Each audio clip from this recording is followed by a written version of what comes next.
Assalamualaikum warahmatullahi wabarakatuh. Salam sejahtera untuk semuanya. Perkenalkan, saya Heru Setiadi SPMSC, dosen Prodi Agribisnis Fakultas Pertanian Universitas Islam Kadiri Kediri.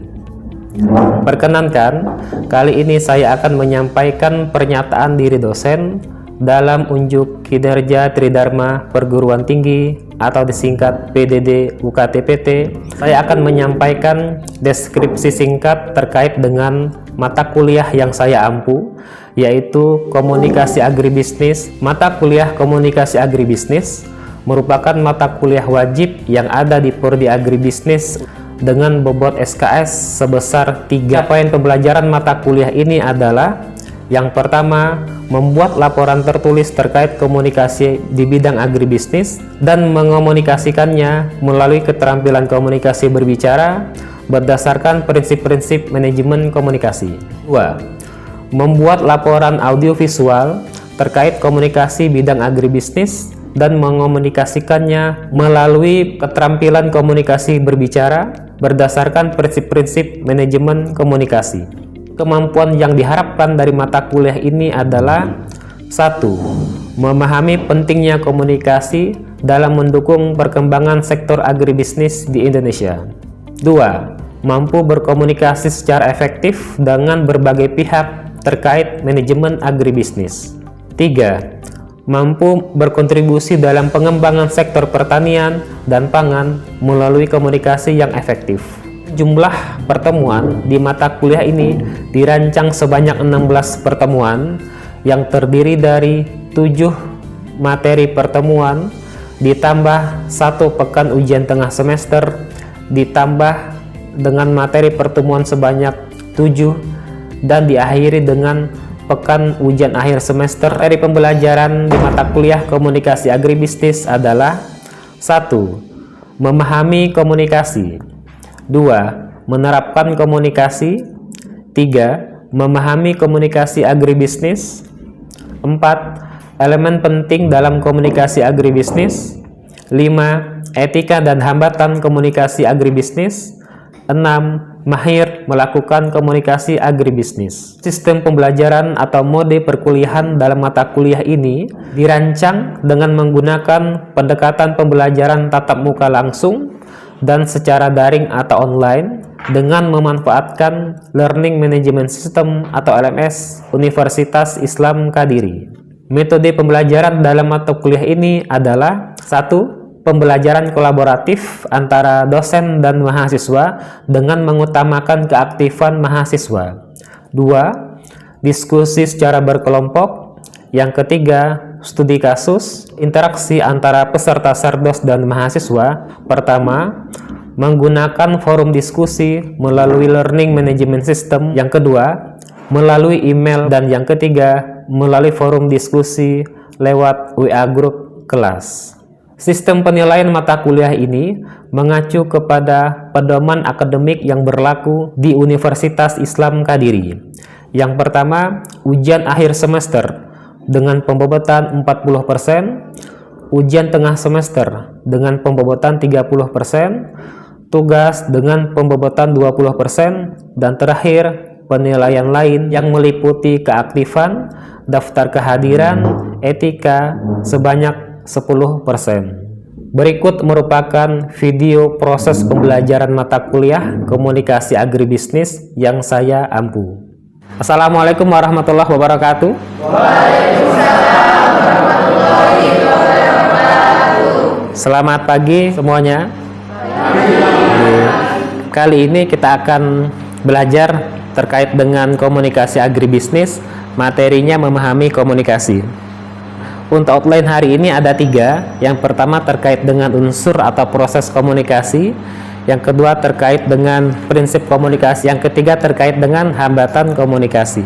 Nah, sebelum kita masuk ke 3 materi yang saya sampaikan tadi, baiknya kita overview sebentar terkait dengan materi sebelumnya. Yang pertama, pertemuan sebelumnya kita sudah membahas terkait dengan konsep komunikasi. Disebutkan bahwa komunikasi merupakan tindakan satu orang atau lebih yang mengirim dan menerima pesan yang terdistorsi oleh gangguan atau noise dalam suatu konteks tertentu mempunyai pengaruh tertentu dan ada kesempatan untuk melakukan umpan balik. Nah, kenapa tindakan satu orang bisa disebut komunikasi? Ambil contoh misalnya sekarang pasti ada yang berpikir kan, berpikir dalam hati. Di depan itu ngomongin apa sih? Pasti ada kan? Oh, hari ini materinya apa sih? Nah, itu bisa disebut komunikasi. Karena setelah kalian berbicara dalam hati, berpikir, pasti kan ada respon. Pasti kan? Oh, ternyata ngomongin komunikasi. Oh, ternyata review materi sebelumnya. Setelah ada respon itu pasti ada yang namanya distorsi. Distorsi artinya perubahan makna oleh gangguan dalam suatu konteks tertentu ngomongnya bisa fisik dalam kelas ini, waktunya siang, jam sekarang, dan lain-lain. Yang kedua, elemen dasar komunikasi ada 4 ya. Kondisi psikologi, kondisi hubungan, situasi suasana, sama budaya.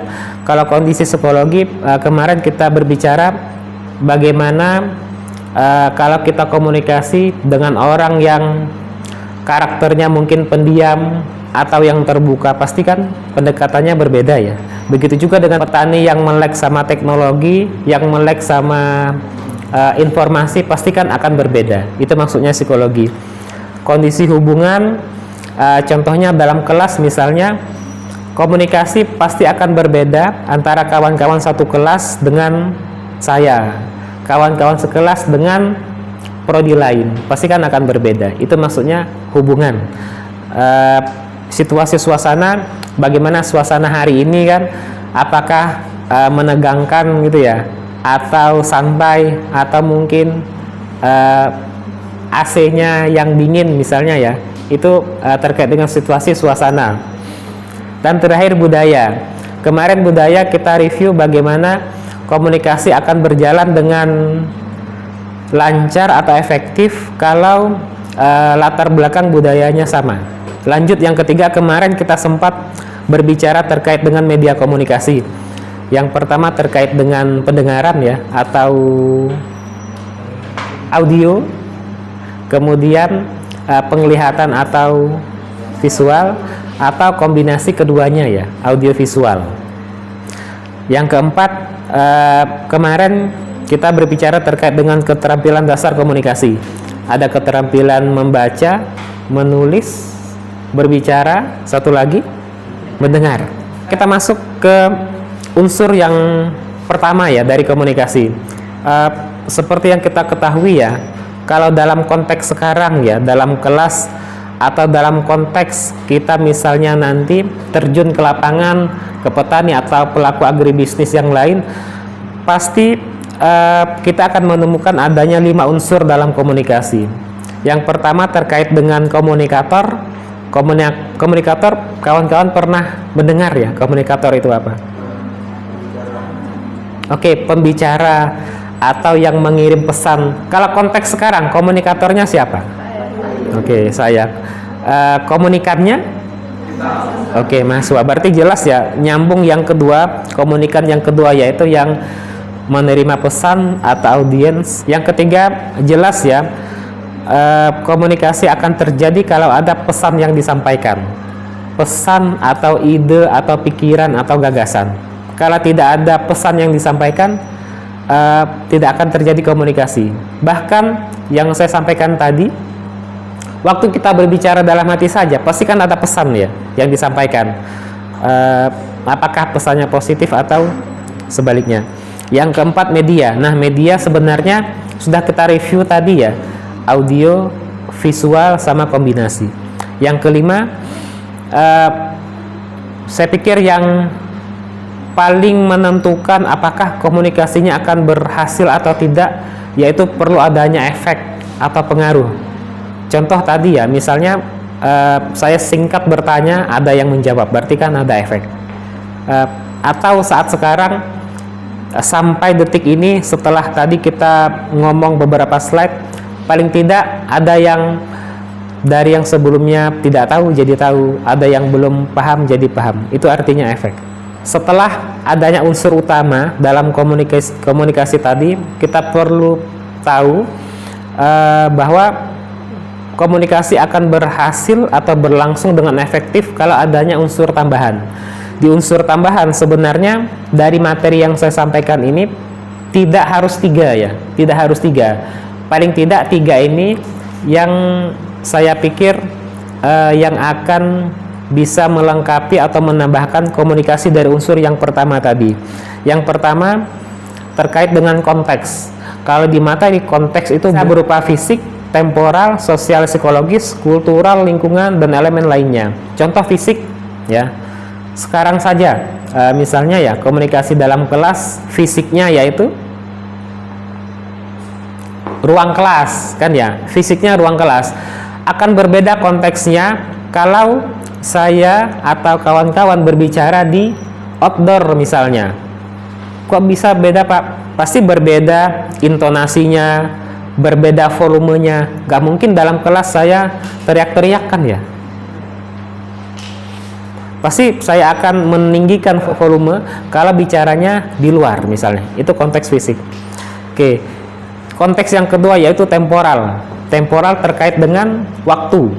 Misalnya waktu sekarang ya, pagi atau siang, akan berbeda konteks komunikasinya kalau bicaranya di malam hari. Nadanya akan mulai menurun kan, akan mulai merendah segala macam. Apalagi dini hari atau subuh kan, itu akan berbeda.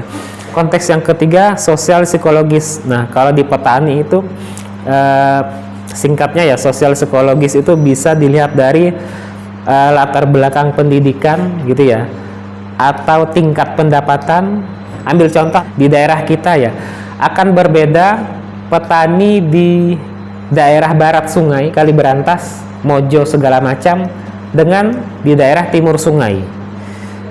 Komoditasnya berbeda gitu ya, latar belakang pendidikannya berbeda, karakternya berbeda, dan kondisi demografis lainnya juga akan berbeda. Nah, lanjut ke unsur tambahan yang kedua, tujuan komunikasi. Disebutkan tujuan komunikasi ada berbagai macam. Yang pertama, tujuannya bisa menyampaikan informasi. Yang kedua, tujuannya bisa mempengaruhi sikap dan perilaku. Yang ketiga, membangun hubungan, memecahkan masalah, membangun kesadaran, dan memberikan hiburan. Kita ambil contoh kelima tujuan ini, konteksnya sekarang. Ambil contoh misalnya hari ini ya, terkait memahami komunikasi. Pasti tujuan yang pertama adanya informasi yang saya sampaikan. Seperti yang slide pertama tadi ya, bagaimana kita melihat ada 5 unsur komunikasi. Mungkin kawan-kawan sebelumnya pernah mendengar komunikator atau komunikan, tapi belum tentu paham artinya, maknanya, dan lain-lain. Itu artinya menyampaikan informasi. Yang kedua, mempengaruhi sikap dan perilaku. Sebelum masuk ke ruangan kelas ya, sebelum kita berbicara terkait komunikasi, sikap dan perilakunya pasti berbeda setelah adanya komunikasi yang dilakukan. Baik itu sikap dan perilaku yang ingin mengetahui informasi, atau sikap dan perilakunya mungkin ya yang menolak informasi, pasti akan berbeda sebelum dan sesudah adanya komunikasi. Yang ketiga, membangun hubungan. Secara tidak langsung, komunikasi sekarang yang kita lakukan pasti ada hubungan yang terjalin. Yang awalnya mungkin tidak kenal ya, dengan banyaknya komunikasi akhirnya jadi kenal, akhirnya jadi tahu. Berikutnya, memecahkan masalah. Ambil contoh misalnya nanti di sesi tanya jawab mungkin ya, pasti ada beberapa pertanyaan yang pada akhirnya nanti kita sepakat akan adanya jawaban, sepakat akan adanya solusi ya terkait dengan permasalahan yang disampaikan. Kalau membangun kesadaran, jelas ya, awalnya mungkin banyak hal terkait komunikasi yang belum kita sadari. Setelah adanya komunikasi, kesadaran itu jadi terbangun. Unsur tambahan yang terakhir adalah faktor-faktor yang mempengaruhi. Kalau di teori yang kita sampaikan ini ya, faktor yang mempengaruhi adanya persepsi, yang kedua sikap, pengetahuan atau keterampilan. Nah, kalau ngomong persepsi, persepsi kan artinya pemahaman ya. Ada yang menganggap komunikasi dengan pendekatan perorangan gitu ya, itu tidak penting karena dinilai kalau komunikasi perorangan yang didapatkan hanya satu orang yang didapat responnya dibandingkan dengan komunikasi kelompok. Tapi kalau dilihat dari efektivitas ya tujuan komunikasi perorangan justru akan lebih memudahkan ya, atau mendalami masalah akan lebih relevan. Ambil contoh, saya pernah melakukan penelitiannya tahun 2024 di petani kopi di Mojo. Bagaimana di hasil penelitian saya didapat komunikasi dengan pendekatan perorangan itu harapannya bisa menjalin suasana kebatinan atau disebut juga dengan persepsi atau sikap ya. Karena kalau kita belum mengenal kelompok tertentu, kalau kita langsung pendekatannya kelompok akan kesulitan. Kita lanjutkan ya, submateri yang kedua terkait dengan prinsip komunikasi. Oke, di prinsip komunikasi nanti ada 11 prinsip yang akan kita pelajari bersama-sama. Yang pertama, komunikasi merupakan suatu proses simbolis dengan melibatkan penggunaan simbol-simbol verbal. Verbal itu artinya seperti sekarang saya ngomong secara lisan atau kita menulis, itu artinya verbal. Dan nonverbal. Nonverbal lawan kata dari lisan dan tulisan. Misalnya nonverbal, misalnya gimana? Bahasa tubuh ya, bahasa tubuh apa gini gitu ya, atau begini gitu ya, atau apalagi misalnya bahasa tubuh begini, atau Jawa Timur gini ya, melesat kan ya, itu artinya nonverbal ya. Prinsip kedua adalah setiap perilaku berpotensi jadi komunikasi. Setiap tindakan, ucapan, atau bahkan diam bisa ditafsirkan komunikasi. Ambil contoh ya, beberapa waktu yang lalu kita mungkin lihat di media ya, sekelompok petani yang membuang hasil panennya kan, tomat, sayur, atau peternak yang membuang susu ternaknya. Pernah kan ya? Nah, maksudnya apa itu? Kekecewaan, ungkapan ketidakpuasan terkait dengan harga. Nah, itu disebut juga dengan perilaku atau tindakan. Itu bagian dari komunikasi. Mungkin ya menyampaikan kekecewaannya tadi yang sudah dilakukan ya dirasa tidak efektif. Makanya mereka menggunakan perilaku atau tindakan yang apa ya? Bahasanya intinya mengecewakan banyak pihak kan. Yang ketiga, prinsip komunikasi adalah mempunyai dimensi isi dan hubungan. Jika seorang menyampaikan keluhan tentang pelayanan, disampaikan dengan cara yang sopan dan konstruktif. Konstruktif artinya membangun ya. Itu masuknya dimensi isi. Disampaikan dengan nada yang baik, yang apa namanya, yang lemah lembut, yang relevan dengan siapa yang dia hadapi, itu disebut dengan dimensi hubungan. Prinsip komunikasi yang keempat berlangsung dalam beberapa tingkat kesengajaan.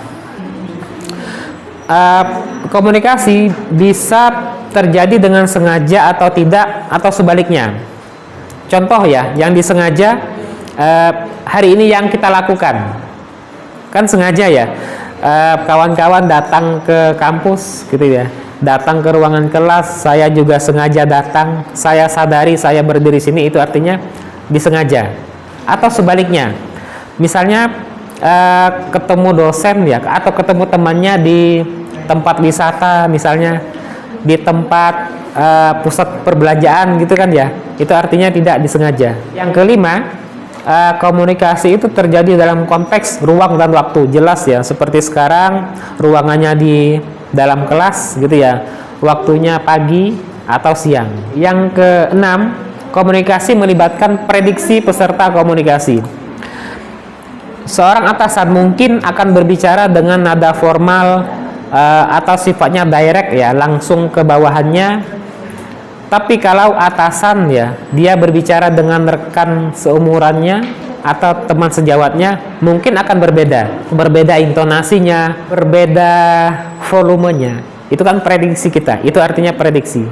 Prinsip yang ketujuh, komunikasi bersifat sistemis atau sistemik, menekankan bahwa komunikasi merupakan proses yang kompleks, saling terkait, di mana setiap unsur saling mempengaruhi satu sama lain. Contohnya, misalnya nanti kawan-kawan KKN di semester 6 ya, pasti akan membuat atau merancang program kerja yang pasti prodi agribisnis Fakultas Pertanian targetnya pasti ya pelaku agribisnis ya atau petani. Di situ adanya survei kegiatan yang dilakukan. Di situ adanya rancangan program. Di situ nanti adanya timeline kegiatan. Nanti adanya dosen yang mendampingi. Di situ ada nantinya diskusi sesama kelompok. Adanya adu argumen terkait program yang prioritas didahulukan. Berbagai macam yang dilakukan tadi itu artinya sistemis, efektif jika sama latar belakang. Ambil contoh kalian di sini ya, berasal dari latar belakang yang sama, tempat tinggalnya sama, asal sekolahnya sama, atau hobinya sama, akan efektif ya komunikasinya. Yang kesembilan, komunikasi sifatnya non sekuensial. Non sekuensial artinya tidak berlangsung satu arah. Ambil contoh misalnya sekarang ya, setiap saya menyampaikan sesuatu ya, pasti ada yang merespon, baik itu diam maupun ngomong langsung. Itu artinya tidak satu arah kan, tidak mungkin kalian hanya diam. Yang ke-10, komunikasi bersifat prosedural. Prosedural artinya pasti ada tahapan-tahapan ya, dari pembukaan, isi, penutup. Berikutnya, komunikasi sifatnya dinamis, seperti yang sekarang kita lakukan. Pasti akan banyak terjadi perubahan makna, terjadinya berbagai macam ide yang berkembang. Itu artinya dinamis. Satu lagi, transaksional. Transaksional sama artinya dengan tadi ya, adanya tanya jawab, tidak hanya satu arah. Yang terakhir, komunikasi prinsipnya artinya irreversible. Irreversible artinya setiap komunikasi yang disampaikan itu tidak akan bisa diulang atau ditarik kembali. Setelah tadi ya, yang pertama kita ketahui unsur atau proses komunikasi, kita tadi juga memetakan ya beberapa prinsip komunikasi. Pada akhirnya kita perlu untuk mengidentifikasi atau mengenali beberapa hambatan yang terjadi dalam komunikasi. Dalam berbagai teori, kurang lebih ada 5 hambatan yang terjadi. Yang pertama, hambatan fisik. Hambatan fisik misalnya ya, kalau saya menyampaikan materi dengan kondisi yang tidak sehat misalnya, atau pendengaran saya yang udah mulai berkurang gitu ya, itu pasti akan terjadi gangguan secara fisik. Yang kedua, hambatan teknis. Sekarang saya menggunakan laptop ya, menggunakan LCD, ada layarnya juga. Kalau di salah satu elemen ini ya, teknis ini yang terhambat, laptopnya nggak nyala, pasti sulit terjadi komunikasi. Yang ketiga, hambatan semantik. Oke. Hambatan semantik artinya hambatan yang terjadi akibat terjadinya perubahan makna. Kita ambil contoh istilah sarjana misalnya ya, istilah sarjana. Kalau dulu ya mungkin tahun 90-an gitu ya, 2000-an, istilah sarjana pasti diidentikan dengan orang yang banyak ilmunya atau cendekiawan, sarjana. Kalau sekarang sarjana tidak diidentikan dengan itu, tapi orang yang lulus perguruan tinggi disebut sarjana. Yang keempat, hambatan psikologis. Seperti yang kita bicarakan di depan tadi ya, akan berbeda kalau psikologis komunikator atau komunikan sebelum komunikasi dilakukan itu terjadi hambatan psikologis, misalnya dia mengalami peristiwa yang menyedihkan, atau misalnya sebelumnya dia mengalami hambatan terkait peristiwa yang tidak menguntungkan dirinya, pasti berbeda komunikasinya. Itu artinya psikologis. Terakhir, hambatan manusiawi. Hambatan manusiawi misalnya ya, saya berbicara di sini gitu ya, berdiri di depan, belum tentu kawan-kawan yang posisinya di belakang akan menerima dengan baik. Bisa jadi karena intonasinya atau volume saya yang mungkin tidak terlalu kencang mungkin ya, itu manusiawi. Itu artinya hambatan manusiawi. Akhirnya izin bertanya, sebelumnya perkenalkan, nama saya Nazla. Tadi kan di prinsip-prinsip komunikasi dijelaskan bahwa biar bisa efektif itu kalau latar belakangnya sama. Nah, itu bagaimana cara kita mengatasi agar komunikasi itu tetap efektif walaupun latar belakangnya berbeda? Terima kasih pertanyaan Mbak Nazla. Yang pertama ya, kalau misalnya latar belakang budayanya berbeda, kita bisa memulainya dengan pendekatan perorangan, mulai dari komunikasi yang sederhana, komunikasi yang ibaratnya bisa menyamakan frekuensi atau menyamakan bahasa dengan komunikan kita. Itu prinsip yang pertama. Kalau tidak dimulai dengan komunikasi awal yang sifatnya sederhana, misalnya berbicara terkait tempat tinggal di mana, atau pekerjaan apa, atau hobinya apa, paling tidak itu bisa menyamakan frekuensinya. Kalau konteksnya, budayanya itu tidak sama ya. Tapi kalau konteksnya, pengetahuannya tidak sama, ya berarti sebelum pembicaraan itu dimulai, memang baik itu komunikator atau komunikan ya harus punya input pengetahuan, input ilmu, input informasi terkait dengan topik atau materi yang akan nanti dibicarakan. Kalau kedua konteks tadi ya, budayanya sudah sama atau materi pembicaraan sudah sama, harapannya pembicaraan atau komunikasinya akan bisa dilangsungkan, walaupun tidak sepenuhnya bisa dipahami, tapi paling tidak bahasanya sudah sama terkait komunikasi. Sebelumnya perkenalkan, nama saya Ira Samandani. Izin bertanya, kalau misal kita tidak menyukai topik yang sedang dibicarakan, itu termasuk hambatan psikologis alami? Terima kasih. Terima kasih pertanyaan Mbak Ira Salma.